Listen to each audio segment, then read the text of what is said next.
Halo sobatku sebangsa dan setanah air, para pecinta film namun mager nonton panjang-panjang. Kali ini saya akan merangkum sebuah film action yang berjudul Skin Trade.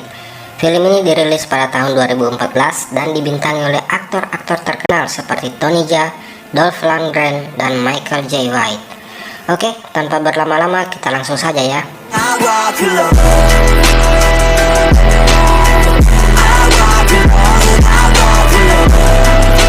Adegan pertama memperlihatkan seorang gadis desa yang masih lugu dan yang baru memiliki bulu halus akan pergi ke sebuah kota untuk merantau dan mencari penghidupan yang layak di kota Phoi Phet, Kamboja.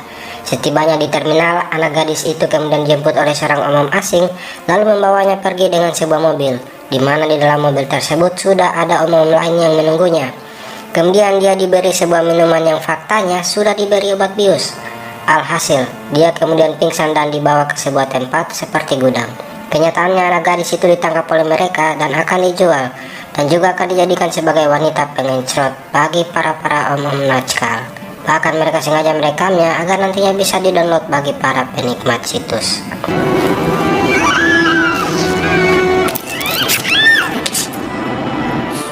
Di sisi lain, diperlihatkan seorang polisi Kamboja yang bernama Tony sedang menyamar dan masuk ke sebuah hotel dan berencana ingin membeli seorang anak gadis yang masih MHM untuk dikencrot kapan saja.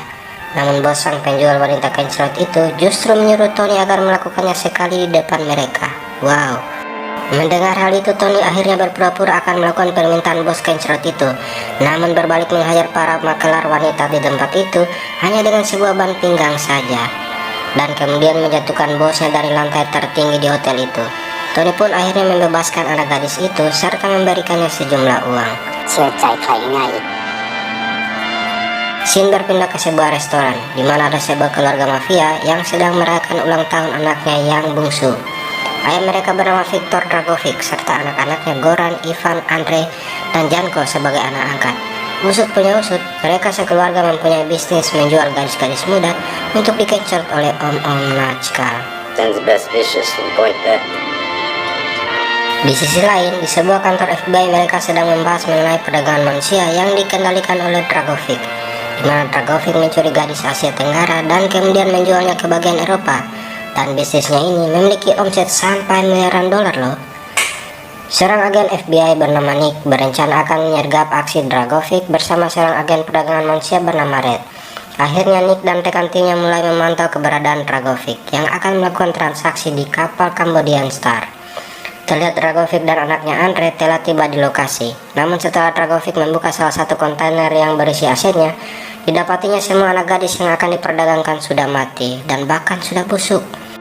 Dragovic pun akhirnya marah dan menghajar anak buahnya itu hingga menyuruh Andre untuk membunuhnya. Namun Andre kelihatannya tak mampu melakukannya dan akhirnya ayahnya Dragovic menggantikannya dan menembak anak buahnya itu.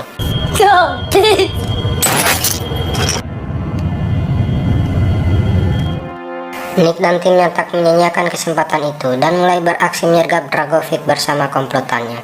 Hingga terjadilah aksi tembak-menembak di pelabuhan itu dan terlihat Red sedang melumpuhkan seorang komplotan Dragovic. Tak berselang lama Nick akhirnya berhasil menembak Andre, putra Dragovic, dan tewas di tempat itu juga. Melihat putranya telah tewas, Dragovic sangat terpukul dan akhirnya menyerahkan diri kepada Nick.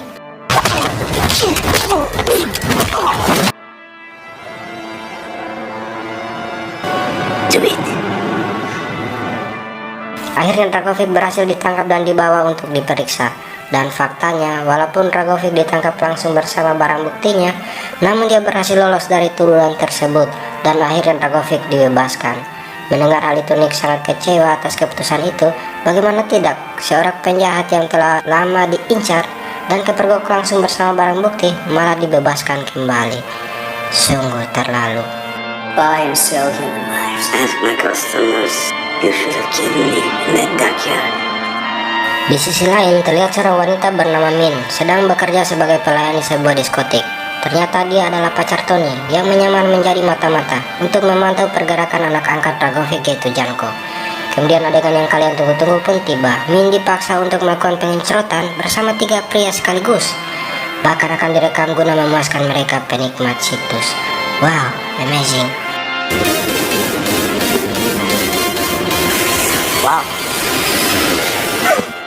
Usut punya usut, ternyata Min sudah menghubungi Tony bahwa dia nantinya akan dijadikan sampel pengincerotan. Hingga akhirnya Tony datang dan menembak mereka, bahkan di antaranya ada yang mendapat pukulan tepat di perkakas masa depannya.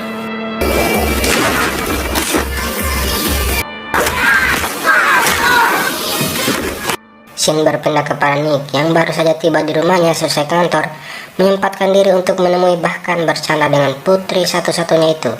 Terlihat Nick sangat menyayangi putrinya itu yang bernama Sofia dan juga Rosa yang adalah mamanya Sofia.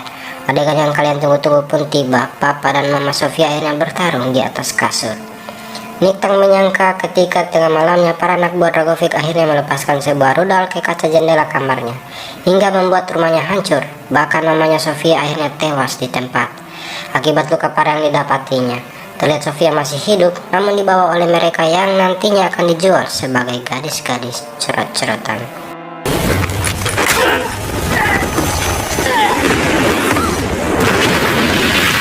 Setelah peristiwa itu Nick masih bisa selamat dan akhirnya dibawa ke sebuah rumah sakit. Ketika Nick sudah disiuman, dia mengatakan kepada rekannya dan kepada agen Red yang kala itu sedang menjenguknya bahwa Sofia anaknya masih hidup. Namun kekecewaan terpancar dari wajah Nick karena perkataannya itu tidak sedikit pun dipercaya oleh mereka, hingga membuatnya terpaksa lari dari rumah sakit walaupun lukanya belum sembuh total.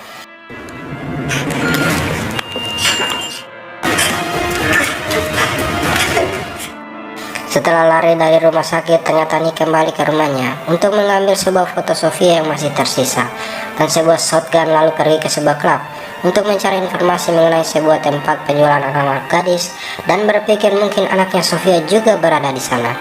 Namun sesampainya di sana dia tak mendapatkan apa-apa hingga membuatnya geram dan akhirnya meledakkan klub itu dengan sebuah bom molotov.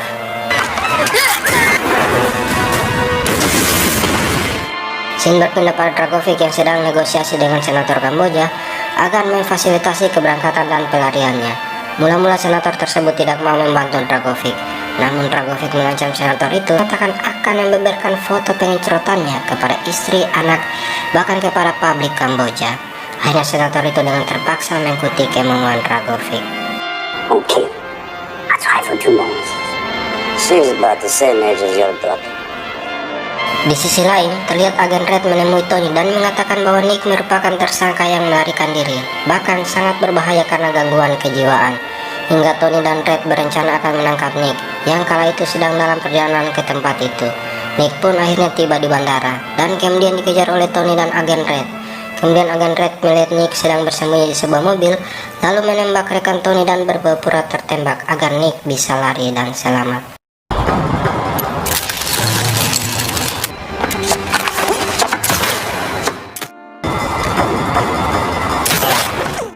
Mendengar tembakan, Tony langsung lari menemui rekannya, namun hal menyedihkan pun terjadi. Rekannya sudah tewas dan agen Red terlihat lemas karena terkena tembakan sendiri. Lalu agen Red mengatakan bahwa Nick yang melakukannya karena sekarang Nick sudah menjadi gila. Kayaknya agen Red ini ingin mengadu domba ya. Mendengar akan hal itu, Tony naik hitam dan langsung mengejar Nick dan terjadilah aksi kejar-kejaran di daerah itu.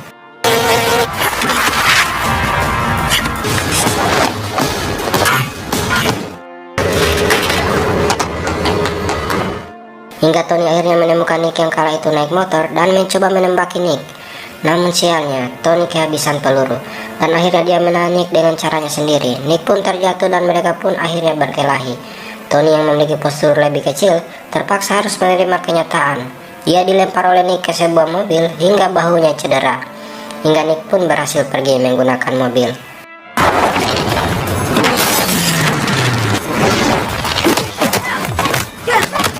Shin berpindah, terlihat Tony sedang berada di sebuah mobil bersama dengan agen Red dan akan menuju ke diskotik tempat tujuan Nick.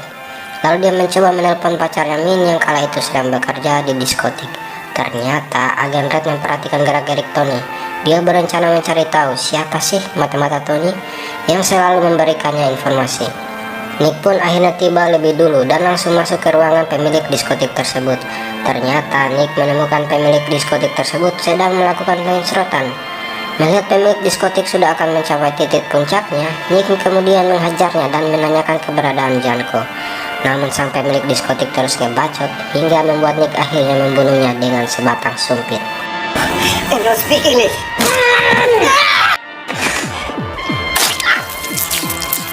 Terlihat Tony dan agen Red tiba di lokasi dan langsung mengejar Nick di antara rumah-rumah warga. Nick yang sudah terpojok akhirnya menyandra pemilik gudang padi dan mengatakan kepada Tony bahwa dia tidak membunuh rekannya dan dia hanya ingin mencari keberadaan Dragovic. I didn't kill that cop. I just want Victor. Namun salah satu anggota gudang menimpakan padi kepada Nick hingga Tony memanfaatkan kesempatan itu untuk menendang Nick. Mereka pun terlibat adu jotos satu sama lain.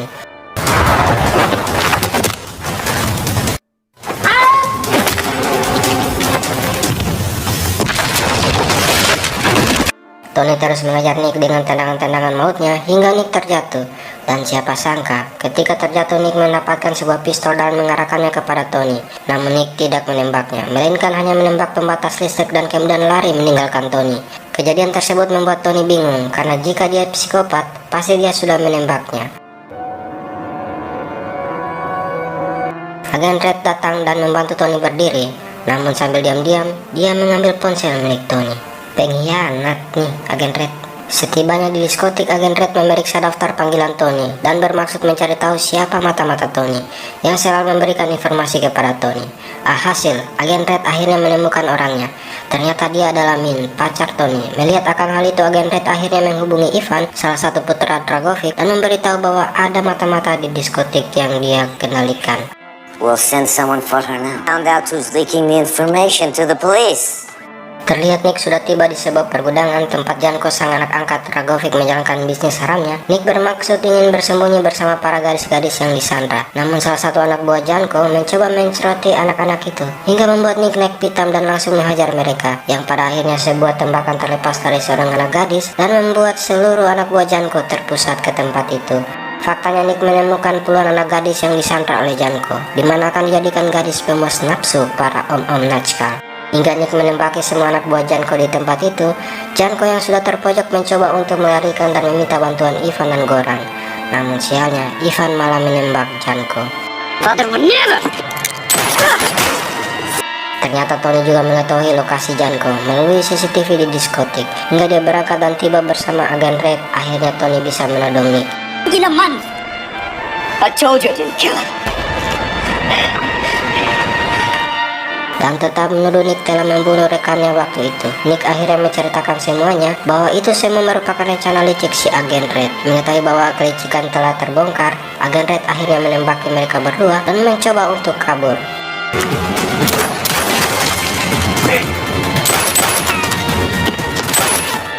Mengetahui fakta yang sebenarnya, Tony akhirnya mengejar agen Red dan mereka pun terlibat adu jotos di sebuah gudang. Ternyata agen Red sangat terlatih, di mana semua tendangan maut Tony bisa dilumpuhkannya. Agen Red terlihat ganas saat kacamatanya terlepas dan Tony menjadi bulan-bulanan pukulannya, hingga Tony akhirnya melepaskan jurus lutut yang selama ini dipendamnya dan membuat agen Red terlempar dan lehernya terkena serpihan kaca jendela.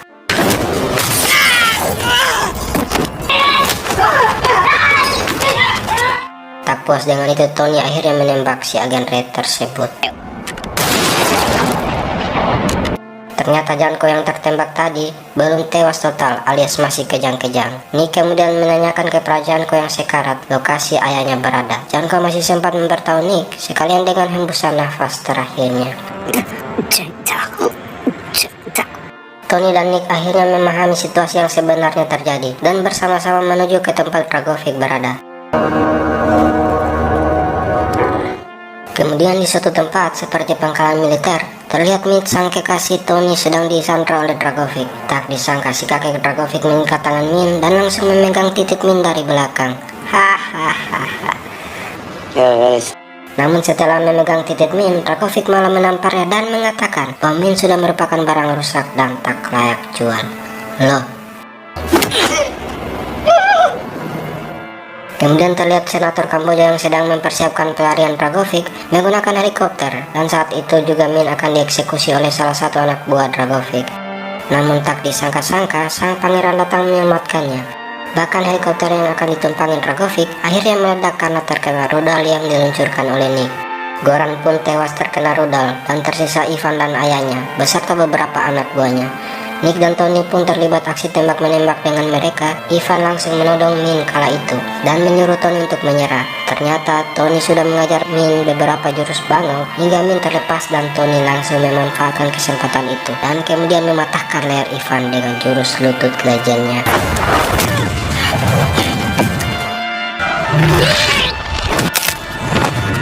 Di sisi lain, terlihat Nick sedang bertarung dengan Dragovic. Di sela pertarungan itu, Nick mencoba menanyakan keberadaan anaknya Sofia kepada Dragovic. Kenyataannya, Dragovic malah mengejeknya dan berkata bahwa dia tak akan bertemu dengan anaknya lagi. Mendengar hal itu, Nick langsung termenung dan sedih, bahkan lesu. Bahkan dia tak lagi fokus ketika Dragovic menusuknya. Dan parahnya, Dragovic mengatakan bahwa Sofia merupakan barang bagus untuk dipasarkan. Seketika itu, power Nick langsung up dan kemudian berbalik menusuk Dragovic. Akhirnya Dragovic tewas dan meledak bersama helikopter tempat itu.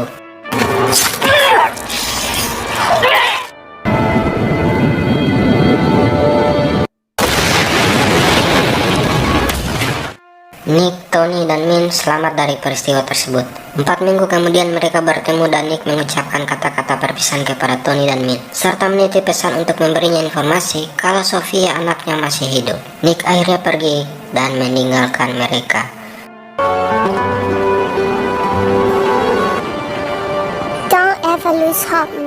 Tamat. Jika menghibur, silakan subscribe, like, dan share video ini. Sampai jumpa di film-film berikutnya ya. Terima kasih.